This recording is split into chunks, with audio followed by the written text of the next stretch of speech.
गुरु ब्रह्म महिमा अलेख शरण।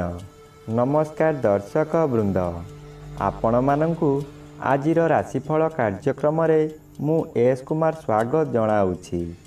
प्रतिदिन निजर राशिफल जानिबा पाई गुरुकृपा यूट्यूब चैनल को सब्सक्राइब करंतु और पाखरे थिबा बेल आइकन को प्रेस करी ऑल नोटिफिकेशन ऑन करी दियंतु, जहा फଳରେ आमे जेतेबेले वीडियो अपलोड करिवो प्रथमे आपण वीडियो देखि पारिबे।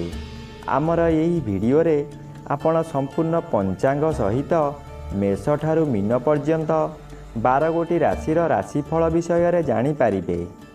वीडियो को दयाकरी शेष पर्यंत देखंतु। वीडियोटी भल लागिथिले वीडियो को लाइक करंतु एवं आपणक प्रियजन पाखु शेयर करी जणांतु।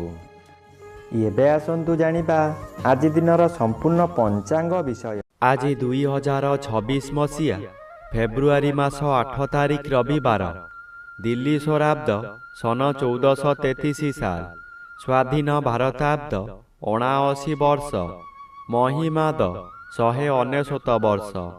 उत्कल गजपति श्री श्री गजपति दिव्यसिंहदेव महाराजांकर 69 अंक।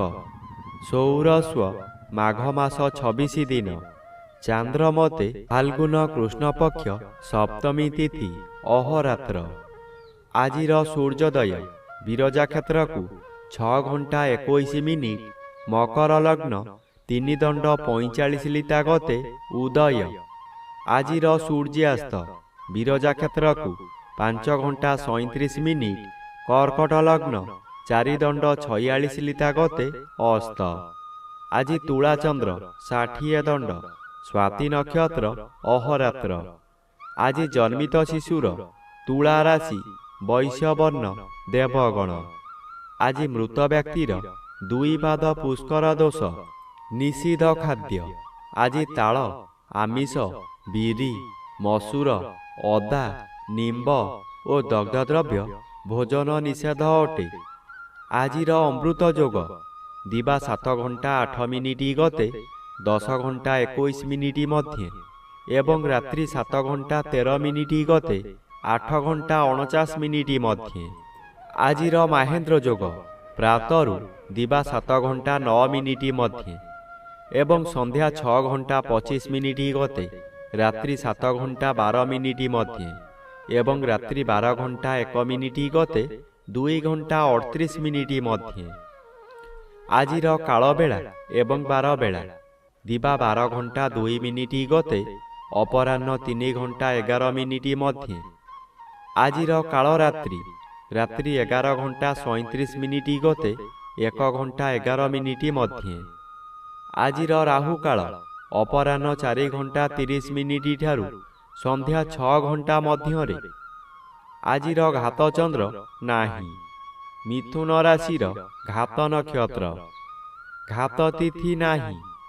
मेष राशिर घात 12। एबे आसंतु जानिबा मेष ठारू मीन पर्यंत 12 गोटी राशिर राशिफल विषय रे। राशि चक्रर प्रथम राशि मेष राशि। आज मेष राशि जन्मित व्यक्ति मानक सकाशे 10म स्थान रे रवि और 7म स्थान रे चंद्र गोचर करुछंती।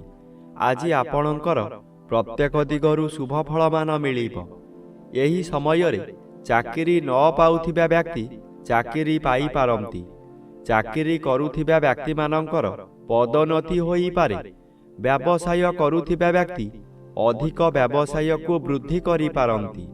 उत्तम रूपे व्यवसाय चलिब। आशा ठारू अधिक लाभ करिबे। आज परिवार को नूतन बंधु आसी पारंती। एबे आसंतु जानिबा राशि चक्रर द्वितीय राशि वृष राशि विषय रे। आज वृष राशि जन्मित व्यक्ति मानक सकाशे 6ष्ठ स्थान रे चंद्र गोचर करुछंती। शुभ फल प्रदान करिवे। आज आपणक परिवार मध्य रे हस खुशीर उत्तम वातावरण खेलीजिव। विगत दिन मानकरे आपण प्रत्येक कार्य रे फेल मारिथिले। एबे जेउ कार्य करिबाकू आग्रह प्रकाश करिवे तहिरे सफलता निश्चय मिलिब। षष्ठ चंद्र आर्थिक दृष्टि रे उन्नति आणे। आपण जेउ व्यवसाय करुछंती तहिरे ଆଶାଠାରୁ ଅଧିକ ଆୟ କରିବେ। ଏବେ ଆସନ୍ତୁ ଜାଣିବା ରାଶି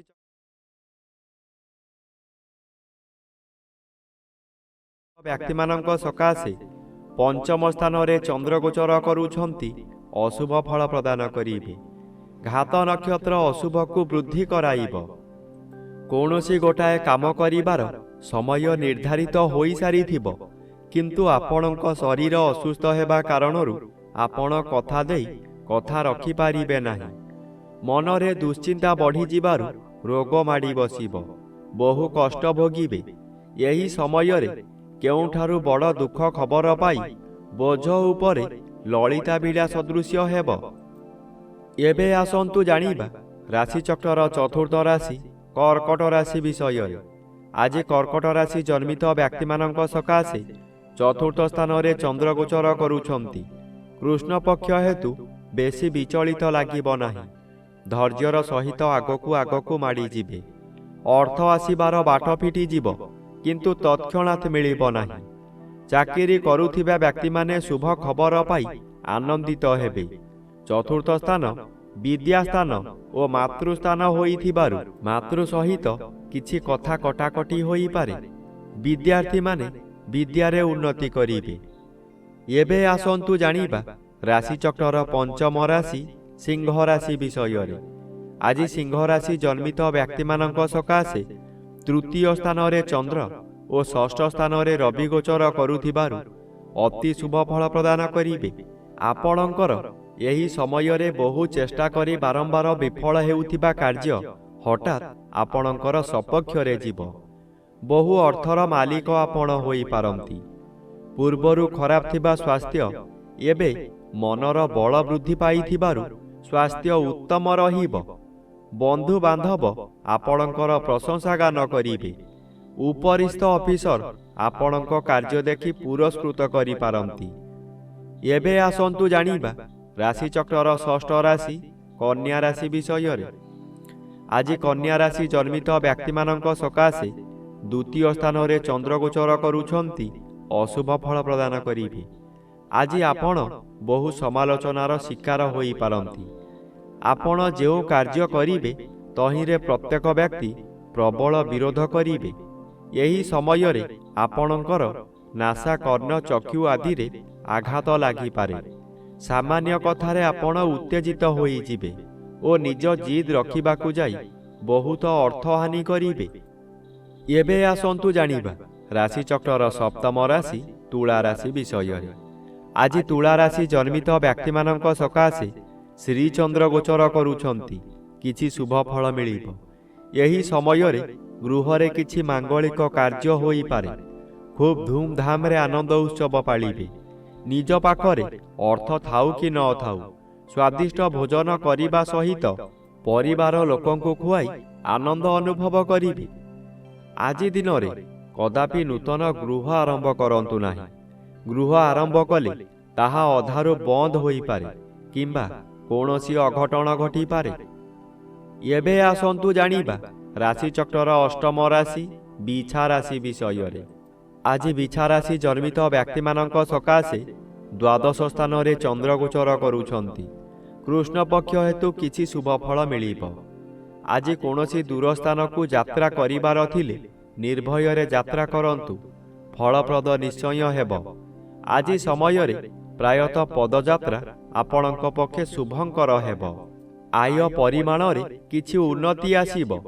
ବ୍ୟବସାୟରେ ସଂଯତ ରହିଲେ ଓ ମିଠା କଥାମାନ କହିଲେ ଭଲ ଆୟ ହେବା ସହିତ ଗରାଖ ସହିତ ଭବିଷ୍ୟତ ସକାଶେ ବ୍ୟବସାୟ ଭଲ ହେବ। ଏବେ ଆସନ୍ତୁ ଜାଣିବା ରାଶିଚକ୍ରର ନବମ ରାଶି ଧନୁ ରାଶି ବିଷୟରେ। ଆଜି ଧନୁ ରାଶି ଜନ୍ମିତ ବ୍ୟକ୍ତିମାନଙ୍କ ସକାଶେ ଏକାଦଶ ସ୍ଥାନରେ ଚନ୍ଦ୍ରଗୋଚର କରୁଛନ୍ତି ଶୁଭ ଫଳ ପ୍ରଦାନ କରିବେ। ଆଜି ଆପଣଙ୍କୁ ରାଜଯୋଗ ଫଳ ମିଳିବ। ଆପଣ ଆଜି ନୂତନ ଅଳଙ୍କାର ବ୍ୟବହାର କରିବେ। ପରିବାର ଆପଣଙ୍କୁ ସପୋର୍ଟ କରିବ। ଆପଣ ବହୁ ଦିନରୁ ଯେଉଁ କାର୍ଯ୍ୟ ସକାଶେ ଅପେକ୍ଷା କରିଥିଲେ ତାହା ଏହି ସମୟରେ ନିଶ୍ଚୟ ପୂରଣ ହେବ। କୌଣସି ଅଫିସରଙ୍କ ସାକ୍ଷାତ ପାଉନଥିଲେ, ଏବେ ତାଙ୍କ ସହିତ ସାକ୍ଷାତ ହେବ। ତାଙ୍କ ସହଯୋଗରେ ଆପଣ ବହୁ ନୂତନ କାମ ପାଇ ଉପକୃତ ହେବେ। ଏବେ ଆସନ୍ତୁ ଜାଣିବା ରାଶିଚକ୍ରର ଦଶମ ରାଶି ମକର ରାଶି ବିଷୟରେ। ଆଜି ମକର ରାଶି ଜନ୍ମିତ ବ୍ୟକ୍ତିମାନଙ୍କ ସକାଶେ ଦଶମ ସ୍ଥାନରେ ଚନ୍ଦ୍ରଗୋଚର କରୁଛନ୍ତି ଶୁଭ ଫଳ ପ୍ରଦାନ କରିବେ। ଆଜି ଆପଣଙ୍କ କର୍ମକ୍ଷେତ୍ରରେ ଉଚ୍ଚତର ପାହ୍ୟାକୁ ଉନ୍ନୀତ ହେବେ। ଏହି ସମୟରେ ନୂତନ କର୍ମ ମଧ୍ୟ ମିଳିବ। ଯେକୌଣସି କାମ କରନ୍ତୁ ତହିଁରେ ସଫଳତା ମିଳିବ। ଉପରିସ୍ଥ ଅଫିସରଙ୍କ ଠାରୁ ପ୍ରଶଂସାମାନ ମିଳିବ। ପ୍ରତିଷ୍ଠା ଲାଭ କରିବେ। ଆଜି ଆପଣଙ୍କ କାର୍ଯ୍ୟ ଦେଖି ସାଥୀ କର୍ମଚାରୀମାନେ ଆପଣଙ୍କୁ ଅନୁକରଣ କରିବେ ଓ ସଫଳତାର ସୂତ୍ର ଶିକ୍ଷା କରିବେ। ଏବେ ଆସନ୍ତୁ ଜାଣିବା ରାଶିଚକ୍ରର ଏକାଦଶ ରାଶି କୁମ୍ଭ ରାଶି ବିଷୟରେ। ଆଜି କୁମ୍ଭ ରାଶି ଜନ୍ମିତ ବ୍ୟକ୍ତିମାନଙ୍କ ସକାଶେ ନବମ ସ୍ଥାନରେ ଚନ୍ଦ୍ର ଓ ଦ୍ୱାଦଶ ସ୍ଥାନରେ ରବି ଗୋଚର କରୁଥିବାରୁ ଅଶୁଭ ଫଳ ମିଳିବ। ଆଜି ଆପଣଙ୍କର ପିତୃପୀଡ଼ା ଓ ଗୁରୁଜନ ପୀଡ଼ା ଦେଖାଦେବ। ଯେଉଁଆଡ଼େ ଯିବେ ଆପଣଙ୍କୁ ଲୋକମାନେ ପରିହାସ କରିବେ। ଯେଉଁ ଲୋକ ଆପଣଙ୍କୁ ସମ୍ମାନ ଦେଉଥିଲେ ସେହି ଲୋକମାନେ ପରିହାସ କରିବେ। ଆପଣଙ୍କର ଦୋଷ ଦୁର୍ବଳତା ସବୁ ପଦାରେ ପଡ଼ିଯିବ। ଘୋର ଅପମାନରେ ଜର୍ଜରିତ ହୋଇ ମଥା ବିଚଳିତ ହୋଇଯିବ। ଏବେ ଆସନ୍ତୁ ଜାଣିବା ରାଶିଚକ୍ରର ଦ୍ୱାଦଶ ବା ଶେଷ ରାଶି ମୀନ ରାଶି ବିଷୟରେ। ଆଜି ମୀନ ରାଶି ଜନ୍ମିତ ବ୍ୟକ୍ତିମାନଙ୍କ ସକାଶେ ଅଷ୍ଟମ ସ୍ଥାନରେ ଚନ୍ଦ୍ରଗୋଚର କରୁଥିବାରୁ ଅତି ଅଶୁଭ ଫଳ ପ୍ରଦାନ କରିବେ। ଏହି ସମୟରେ ଆପଣ ଯେଉଁ ସ୍ଥାନକୁ ଯିବେ ସେଠାରେ କଳହ ହେବ। ବିଭିନ୍ନ ପ୍ରକାର କ୍ଷତି ହୋଇ ଆପଣଙ୍କର ମଥା ବିଚଳିତ ହୋଇଯିବ।